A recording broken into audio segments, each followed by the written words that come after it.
TikTok came out. Yep. And a girl in my class, my freshman year, she like posted a video of me just across the classroom, and it got like 10,000 views, and everyone was like, "Oh, what's his what's his at? What's his profile?" And I was like, "Oh, okay, like I'll download it." And so like I downloaded it, and like posted a couple random videos from my camera roll. Mm. Like I think it was like me doing a backflip off of a cliff, and then maybe like, oh, and then it was a fidget spinner. I had a fidget spinner, and I threw it through my legs and caught it, and I looked at the camera, and it like got like 3 million views overnight. And this is like when TikTok was like 3 million views. Then truly like I bet they had less than 10 million people on the app. Like Yeah. it was I was like, what the heck is it? This is insane. Right.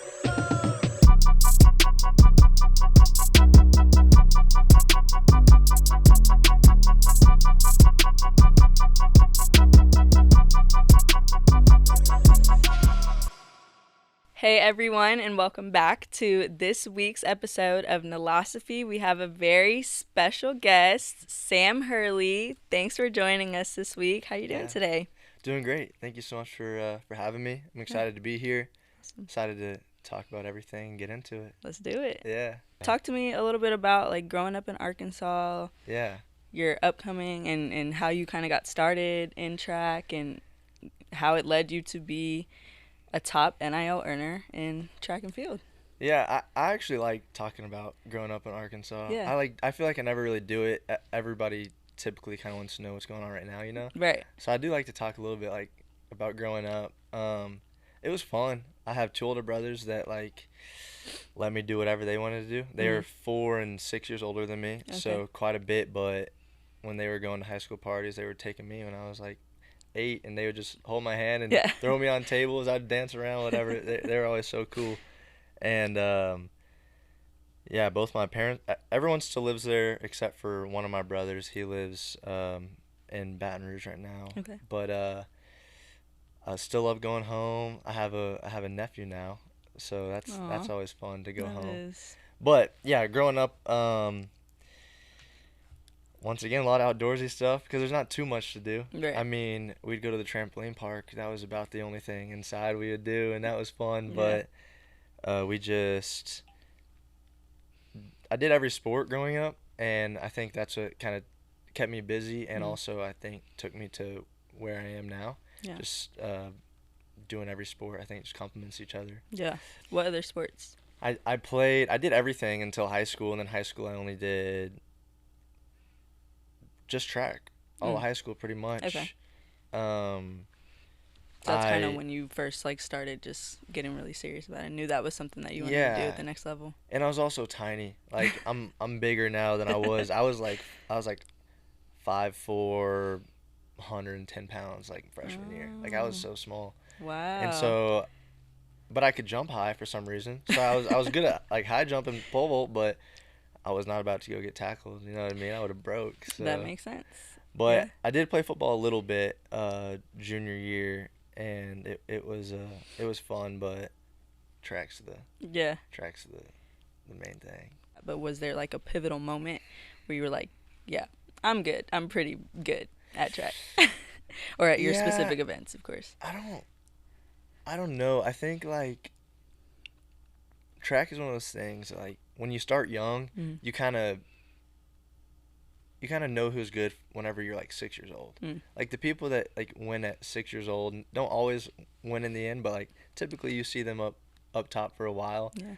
And I loved it, and my parents like fully supported me on it, so I kind of had like a good belief in myself, like okay, I could do it pretty young. And then my older brother ran track at Oklahoma State when I was, I guess, in 8th grade. He went there. That was his freshman year of college, and I was like, oh, if he can do it, I can do it because I'm better than him. Okay, so you talked about how like high school, that was really where you started learning about yourself and how you knew that track was something that you were going to be good at and what you wanted to do at the next level. Specifically, your junior year of high school, Gatorade Track and Field Player of the Year. You won 5 chips at the state championships. Yeah, five events in the state 5 championship. events. Yeah.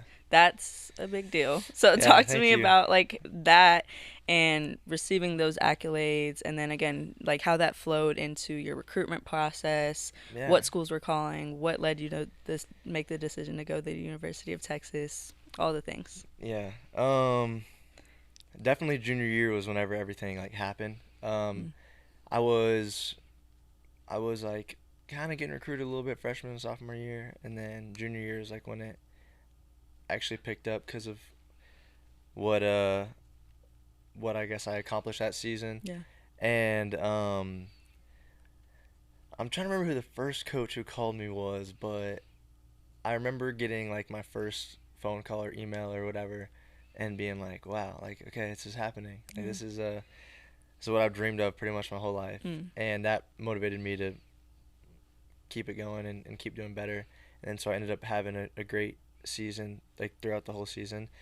And I actually, so that's when I started getting recruiting, and I actually changed my graduation class to graduate a year early. So I didn't even do my senior year of track. I went straight to UT after my junior year after that season. Oh wow.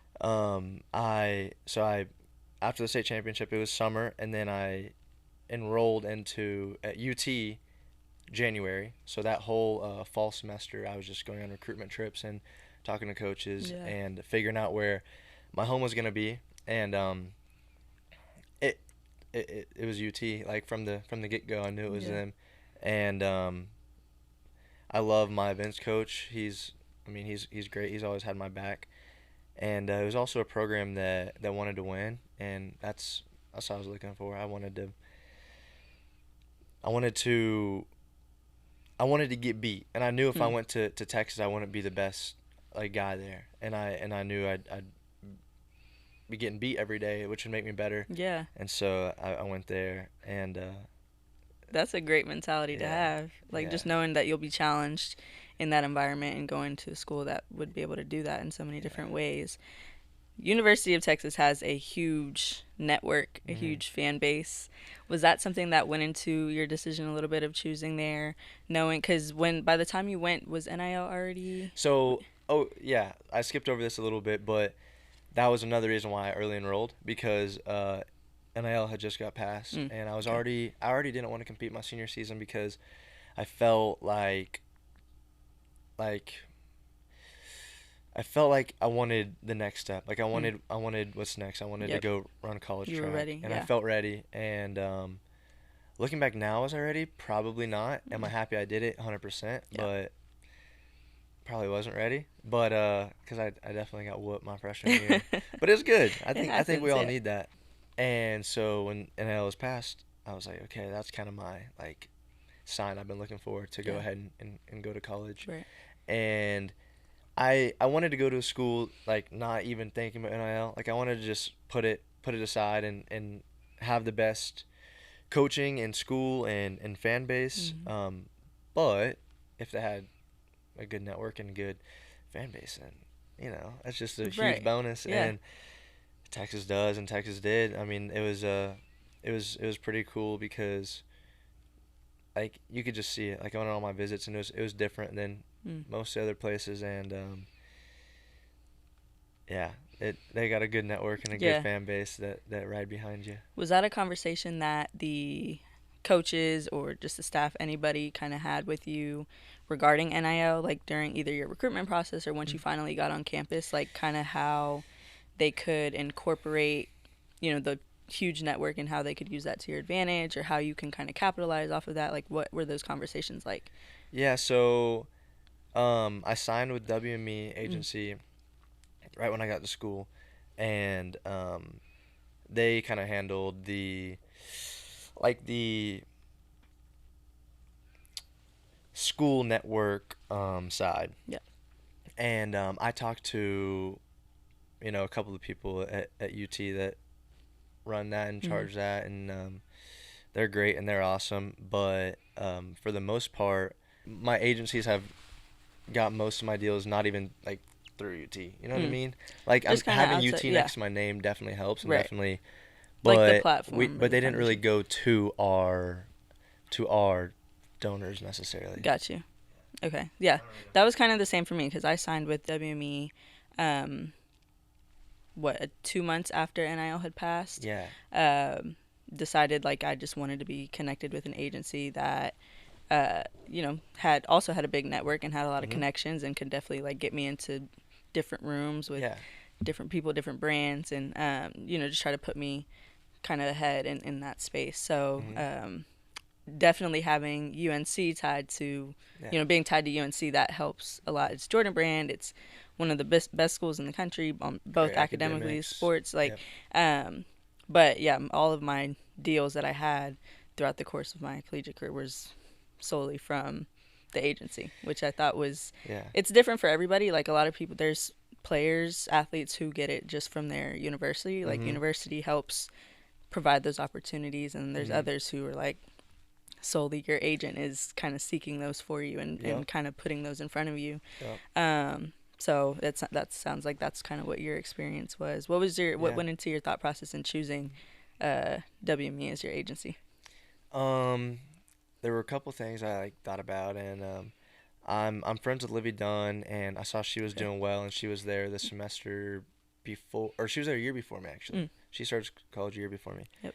And I saw she was doing well, and I was like, just text her. I was like, hey, who's your agency? Like, I'm about to go into college athletics and NIL, and I see you're doing well. Who's your agency? And she like put me in contact, and I talked to her main guy, who's I guess my like head main guy, Garrett, and he impressed me, and I was like, oh, okay, this might be fun. And then off the gates, they started bringing in good deals, and I was pretty happy with them. What was your first NIL deal? Do you remember? My first NIL deal was with YouTube, Google, and YouTube to post just some shorts on there. Some shorts. Yeah.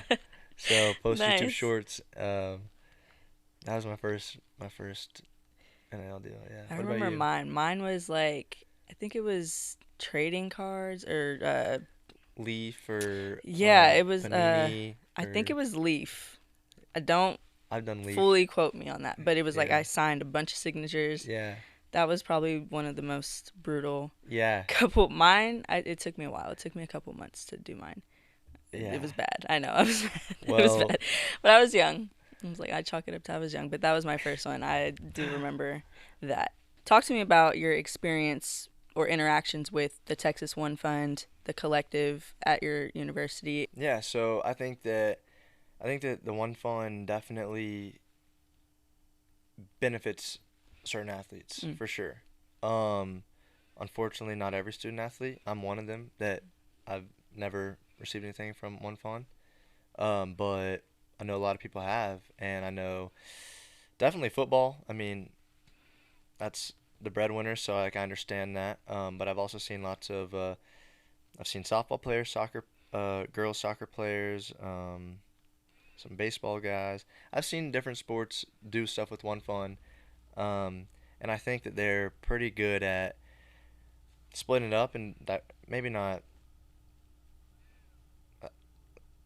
I'm sure football gets the most, but but I do think that they do help a lot of people and a lot of student athletes. And I know a girl that isn't on full academic scholarship or athletic scholarship, so she has to pay for her own school, and she's not necessarily in the position to afford that. And so One Fund, I believe, has a deal with her, and I think the money she makes, she can pay for her tuition. But I don't know the logistics of it, but how it sounds pretty cool. Yeah.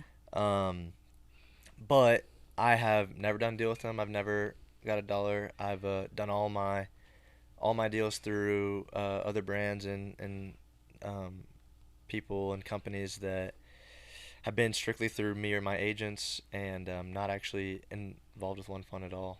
So was that collective just not incorporated with track at UT, or was it kind of just specific? I think that definitely they're not too involved in track.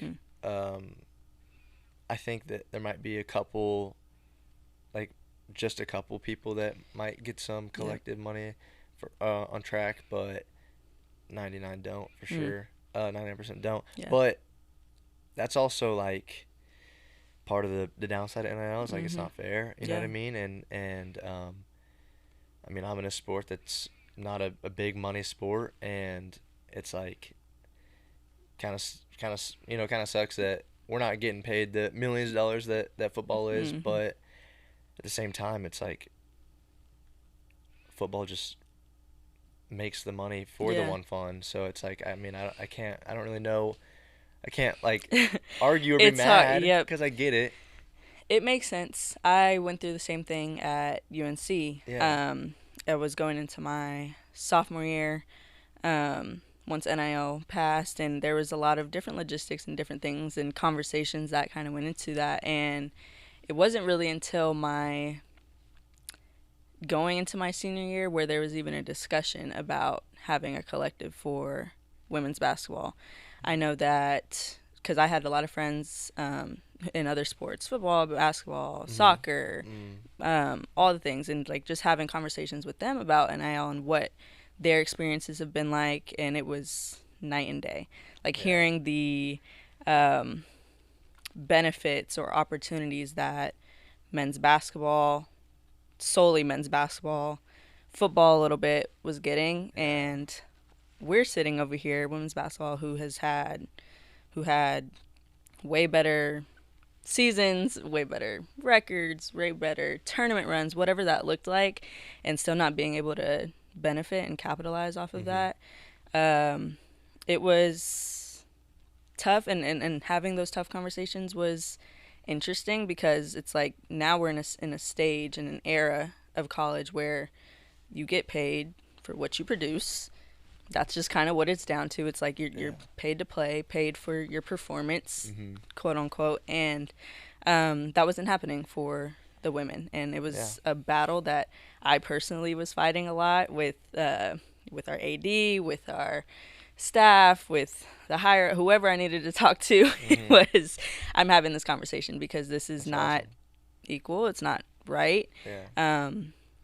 It's almost to a point where it's like it was Title IX. It's like this is something that has to be talked about. And in my senior year, that's when there just wasn't a want necessarily or a desire from our donors to want to give any money to women's basketball. And so for me, for the 3 years that I was involved in NIL when it started, everything that I was doing was through my agency. Like any deals I had, I didn't really get anything from UNC.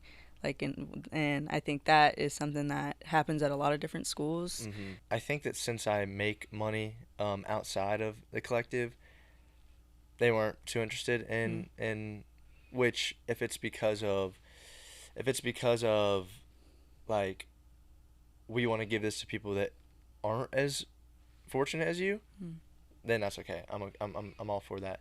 But if it's like, we'll actually give it to we'll add it to some recruits budget that we're gonna pay them just because, you know, like I don't know.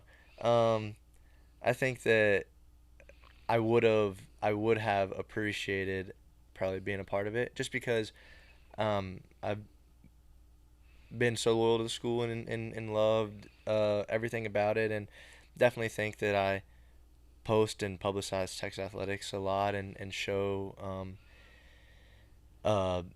try to be like a face of the school, you know, a face of the athletic programs, and I think it'd be cool to be part, but you know, not it's a business world and doesn't always happen that way. But I'm glad you said that because, and this is not even getting negative, this is just facts because this has happened in my experience as well. Yeah, like what you said, like you being a big part of Texas athletics, you showing your support for the school, you being a face of your sport. Like I think there should be benefits from that. You should be able to capitalize off of that, specifically from your university, and not be told that because you make money outside of the school, you're fine, you don't need it. I was told the same thing at one point. Which I wasn't told that, but but it was kind of the idea. I assume that, which I could be assuming completely wrong, but they said it to you, and so I was told that. I would assume that that's what my message is. Yeah, no, I was told that. I was told because there was discussions about a potential and a kind of collective that was going to be the same amount for everybody. I think it was like a couple. I don't remember the number, but it was something that was going to be equal for everybody. And but then I was told that it was like I probably won't get it because I make enough on my own. And for me, yeah, and it's not, and again, this is not to be negative. This is just like, this is the state and era of college sports now. Like, these conversations need to be had. And for me, it was kind of like I was taken back a little bit because I was like, well, just because I make stuff on my own, that's my hard work and stuff that I'm doing outside of everything here for the university.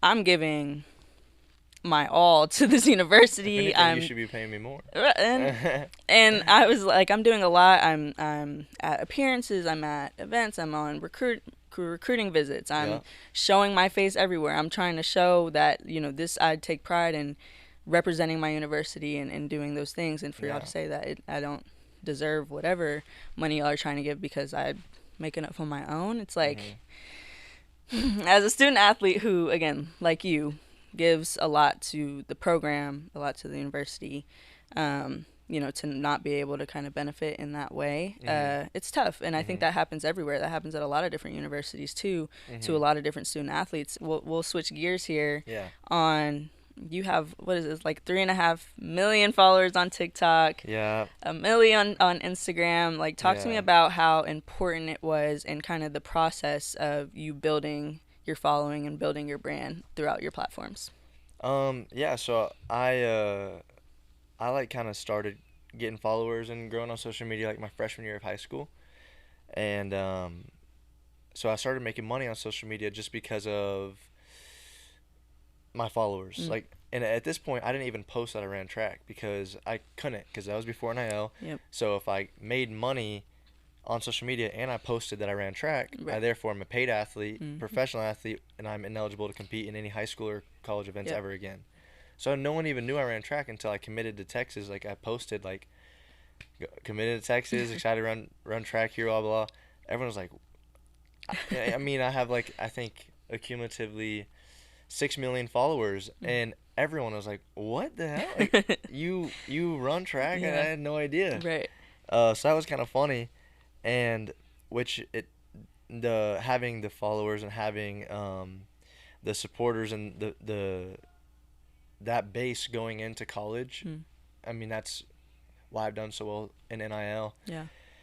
Just going in there with that, and then being able to grow my brand as an athlete now, because everyone knew who I was, or not everyone, my followers knew who I was, and my followers knew who I was. Is that right? Yeah, my people knew who you were. People knew who you were. And now, like, they say I run track. So I got a good transition and transitioned into a college athlete and that type of content, and went well, and it's still figuring out every day what I want to do and transition to, and so I can keep growing. What goes into your thought process when you're choosing to partner with certain brands, whatever that looks like? Like, what are things that you're looking for in that partnership, and what are those conversations like that you have? I mean, I look at the brand, what it is, what they represent, what they do, what they support, because if I'm aligning myself with it, I want to make sure that I agree with them. And then also I kind of like to see what they want me to do, because some people want a post with a product, some people want certain things, and some I'm more down to do than others, and then also, like, how much are they paying? That always helps. Like, that's the real of it. Like, to be honest, just to be truthful, like, how much are they paying? And I think that, like, I've been offered a lot of money from companies I don't align my morals with, and I've turned down more money than, like, I probably even made before, like, at one time, like, made in my life. I mean, like, so much money that I just turned down because I don't agree with it, whatever. But then I've had certain brands where I do really love them, or I do really wear it or use it or drink it or whatever, and I'm open to taking a little bit less just because I love the brand so much. Yeah, so each brand's different. Yeah. The thing that a lot of people don't see too is something that I want to talk about or touch on a little bit is like the process of building your brand. I know we talked about how, you know, when you kind of started kind of trying to build your following and what that looked like, but it takes a lot of effort and time and consistency to be able to upkeep, you know, your social media and upkeep your following and your audience. Talk to me a little bit like what that journey and process looked like. Like where was the point where you were like, this is something that I know I can capitalize off of? I like always looked up to like social media influencers and athletes and actors. I was inspired by a lot of people actually now that I think about it. But That's okay. I always wanted to be an influencer. I knew that. Like I always wanted to. I don't know why. I just like kind of when did you know that? Like high school? Whenever like in Vine, whenever all those Viners started blowing up. I loved Vine. Yeah. Like Nash Greer, Cameron Dallas, all those dudes. I was always like, oh, like that's so cool. I want to do that. Yeah. And then TikTok came out. TikTok about Musical.ly. TikTok came out. And a girl in my class, my freshman year, she like posted a video of me, just a class across the classroom. And it got like 10,000 views, and everyone was like, "Oh, what's his what's his ad? What's his profile?" And I was like, "Oh, okay, like I'll download it." And so like I downloaded it, and like posted a couple random videos from my camera roll. Like I think it was like me doing a backflip off of a cliff, and then maybe like, and then it was a fidget spinner. I had a fidget spinner, and I threw it through my legs and caught it, and I looked at the camera, and it like got like 3 million views overnight. And this is like when TikTok was like 3 million views then. Truly, like I bet they had less than 10 million people on the app. Like it was I was like, what the heck is it? This is insane. Right. And so I just like kept posting because I'm like, okay, this is cool. This is like what I've been trying to do. And I posted 5 times a day for a couple of years. Yeah. And everything just TikTok blew up. I was one of the first faces on it, and so I blew up with it. And then COVID hit, and then everyone's now sucked in social media right whenever I'm like at my hottest. And it just kind of put gas on the fire. Yeah. Everyone's on their phone all day, and numbers went up, and so that was it. I mean, long story short, just years. I wanted to do it for a long time, and then when I got my first little something, I went pedal to the metal all the way, and didn't let up, and I'm still trying not to let up. Sometimes I catch myself letting off. I gotta press it back down. It's consistency. Yeah, that's something that I see all the time on social media. I didn't download TikTok until COVID hit. Yeah. And it was still like a couple months-ish into COVID when we were just sitting in the house, and I kept seeing like on Instagram and Twitter like people posting videos from TikTok, and I'm like, I don't know about this app. Like I've never skeptical of it. Yeah, and I was like, I've never, I don't know. And it's like, you know what, let me download it, let me see. I made one little video. I still remember my first video was to Megan Thee Stallion, the I'm a savage. That was that was my first dance. That was awful. It was terrible. But I was just like, it's just gonna be for fun. And that was my initial thing. Like I was just like, I'm bored. I'm in the house. Like I was like. I think that's important though. How you said it's terrible. I think that's important because everyone that starts is terrible. Yeah. My videos were terrible. My videos still sometimes aren't great. And like it. You have to post. It doesn't matter if you don't if you think it's terrible. If you don't like. It's okay. Not everything. Like I'm a perfectionist sometimes, especially on my videos, and I have so many videos that I've never posted because I don't like something. And you have to post. That's the only way people are gonna find you. Yeah. If you post 5 times, you're 5 times more likely to be seen. Yep. So even if it's terrible, post. Get it out that's there. A great point because that was me for like the first couple years of TikTok. Like when I first I was just like, I look a mess. I look a fool, trying to dance, and like I didn't have rhythm. I was doing all this stuff. Like I was terrified to post. But then people were like, you just need to post consistently. And this was before NIL was even a thing. Like this was going into my freshman year of college. We were still just kind of, and that's once I got to school, to UNC, I started just posting pictures in my uniform and Yeah. posting things about basketball and just trying to relate to people or whatever, just showing things in my sport, doing day in the lives, doing behind the scenes of media day, just little things like that. People want to see that, and I didn't know that until once I started growing my following through that, where people were like, oh, she plays basketball, oh, she's pretty, oh, she does this too, oh, she can I just want to build my following. And then by the time NIL passed, I already grew a solid foundation across all my social media platforms to where brands were already like, okay, I like the following that she built. I like her audience. I like what she has shown through her page and things like that. My teammates would come to me about that, and like one of my buddies was like, dude, I want to grow, I want to do everything, but I only have like a couple hundred followers, blah blah. What should I do? And I was like, that's a couple hundred people that are gonna see your stuff. Keep posting it; it'll keep growing. And he was like, yeah, but like, and then I have another friend that has maybe like 5,000 followers, and every time he'd post like a reel or a TikTok, he'd get like 100 views or something, and he'd be bummed, and he'd be like, I'm done. I'd be like, dude, you posted twice. Neither of them did great, but guess what? Like, if you post 10 times, I'll get 1,000 views. 10,000 people just saw you. Like that's 10,000 people. Like numbers add up quick, and the more you put yourself out there, the more eyes are gonna see you, the more brands are gonna see you, the more companies want you, the more. It's just do it and just post it.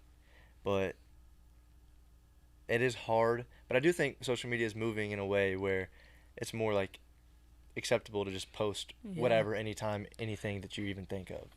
It's becoming way more welcoming. Like, I think where it's like, not as scary to post online anymore because everyone's doing it. Everyone's doing it. Everyone's posting I've seen all different types of content across all of my platforms where I'm just like, okay, I literally could just post me talking to whatever, like to my screen, and just talking about whatever, doing a get ready with me and doing that, and like that could be appealing to people. And I think like just seeing like that gives me some more courage and confidence to be like, okay, I can share a little bit of my life. Like, it's okay to share your experiences. I think that's a big thing too as an athlete, where it's like, I never wanted to share too much. I never wanted to share the wrong thing. I didn't want to tell too much of my business or too much of what I'm doing off the court, because I didn't want to look like I was not focused on my sport, even though I struggle with that all the time. Yeah, where I'm like, if I'm in the gym every day, I know I'm in the gym every day, but if I post the second I'm in a dress, why are you not on the court? And you're like, well, because I've been there 4 hours. 4 hours. Like I actually just left there, so now I'm taking a breath. Like,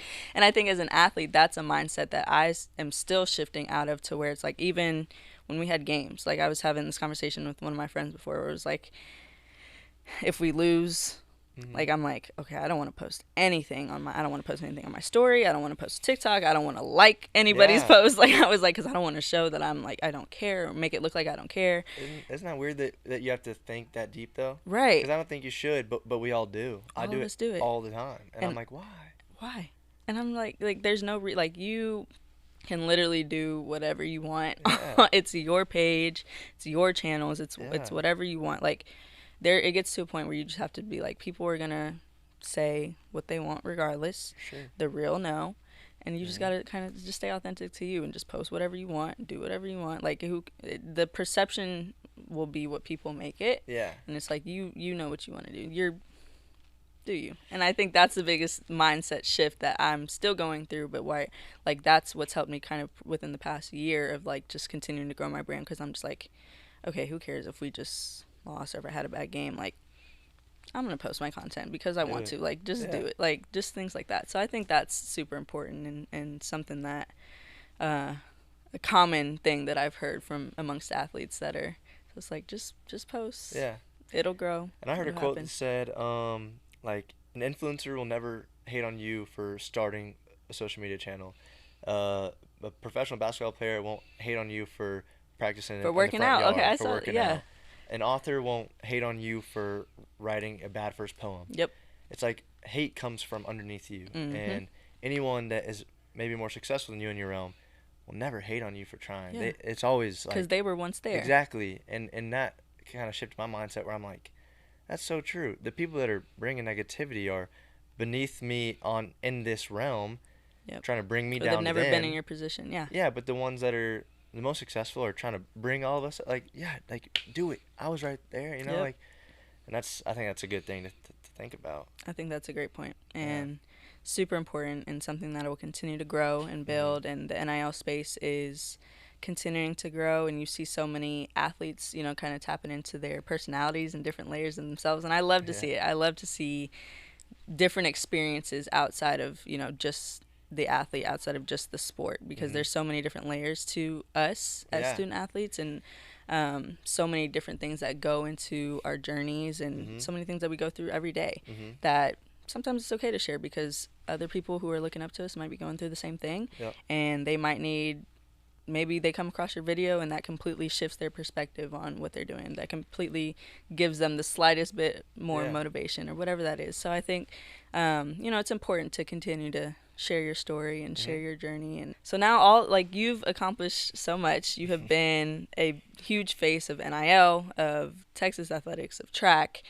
And you have shown different layers of you. But now, you know, tell me what's next for you. Like, what exciting things do you have coming up? What are you most looking forward to in these next couple months? Like, just talk me through that. So, I mean, I haven't even publicly addressed this, but I actually entered the transfer portal for my last season, my 5th year. I'm going somewhere else. I don't know yet. Been talking to coaches and figuring it out. But so I'm taking my 5th year somewhere else. Texas has been amazing, and it's been such a blessing. But I think that to answer your question, my dream and my goal is to go to the LA Olympics. And I think for me, in order for me to do that, I have to take the next step. And Texas was an amazing step, the biggest step, and I think now it's time for the next one, and however many more I have to take till I get there. But for right now, it's going somewhere else for my 5th year, having new coaching, new opportunity, new everything, just a change of scenery. I'm comfortable in Texas. You know, it's a good time. It's fun, and I think that it's gonna take some sacrifice to achieve what I want to do. And this is one of the sacrifices I'm making right now. And I just hope and pray that, you know, it's all gonna be worth it. It will be. Yeah. It'll turn out great. You sound exactly like I did when because I left after 4 years and transferred my very last year of college. It was terrifying. It's scary because it's so scary. It's all I know is Texas and UT, and I love it. You know? Yeah. A lot of familiarity and leaving people you know, and just leaving the program. Like, and you don't know what's next. You don't know. Again, you said you don't know where you're going yet. So it's like there's some uncertainty to it. And I'm moving in. Like I'll have to start class in like less than 2 months, and it's like I have no idea where I'm going. Like, I don't even know where I'm gonna be living in 2 months from now. I could be anywhere, and so I'm just kind of just like a little anxious but excited because it's a cool new opportunity that it's gonna be fun. I think that's a period too that not a lot of people talk about, like, of people who have entered the transfer portal, who are transferring somewhere, whether that's in their last year or after their freshman year, whenever that is. Like, I think that's a time period that, like, that experience, that however long that is, like, whether it's a couple months until you make your decision, a couple weeks, like, it's tough, kind of. Like, it's exciting because you're looking forward to a new opportunity, but it's just like there's some uncertainty, there's some doubt, lots of doubt, everything, sacrifices that you know will have to be made. And I think that's something I commend you for making that decision, because I can remember how hard that was for me and how scary that was for me, but for me it ended up turning out great. Like, I was so happy with my decision. And, you know, for you, like, stepping into that new chapter for your last year, like, I think it'll go great, and you'll benefit in some type of way, if not multiple ways. Because it's just new opportunities always bring new energy, new peace, all of those things, and it always works out in the end, though. It does always, and that's kind of why I let a little bit of my anxiety and worry go, because I'm like, every time I've done something hard or been scared or whatever, it always works out, and it always is a blessing. And whether I see it right now or not, like, it always is. And so it kind of gets me excited for it, because I'm like, let's see what the blessing is, you know? I think you having that mindset, you sound like you already have a great mindset going into it. And thank you. You'll be great. Yeah, I hope appreciate so. you coming Thank you on. so much. Yeah, it was awesome. This is great. Awesome. This is great, and good luck to you in the rest of your journey. And Thank I you. wish you the best of luck. Yeah, you as well. Thank you you. so much.